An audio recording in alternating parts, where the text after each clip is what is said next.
NAKA-HEIGHTENED alert and Philippine Coast Guard or PCG ko mupag-andamhan mga kadelikaduhan duruthan pag-KAT-URAN.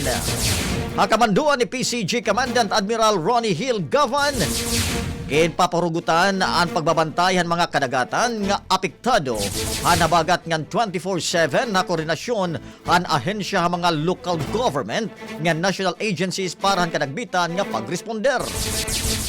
Samtang nakipagsumpayan naman aton mga tinaglawas sa PCG ang mga risda ngan coastal communities agud maghatag gin abiso nga magdumarahin preemptive evacuation.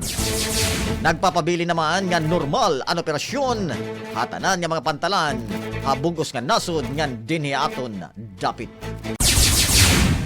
Magtitindog ang Northern Samar Provincial Government hinhimo dialysis center haalen agud maibanan ang pinansyal nga problema ang mga pasyente nga nagpapadialysis sa probinsya.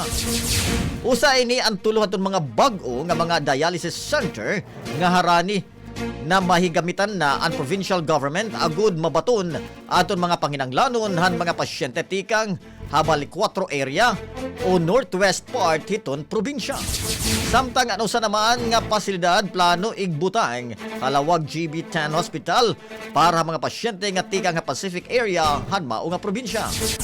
Apag kay na ang Northern Samar Provincial Hospital nag-uusahan nga health facility norte nga dapit iton Samar nga nabaton na ang dialysis requirements han mga pasyente rason agud daw ini maging pribado nga pasilidad da probinsya ngan mga kaigraning nga Calbayog City ngan Tacloban City.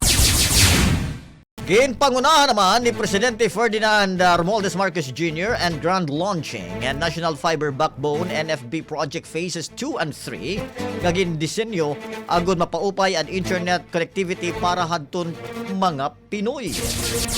Gindumara ang aktibidad didahabungton PALO LEYTE nga ginsundan han activation han initial phase han proyekto didahan 2024. Apag kay naandam na ang DICT apag pailuag hanton mga latos sa National Fiber Backbone tikang han Northern Luzon.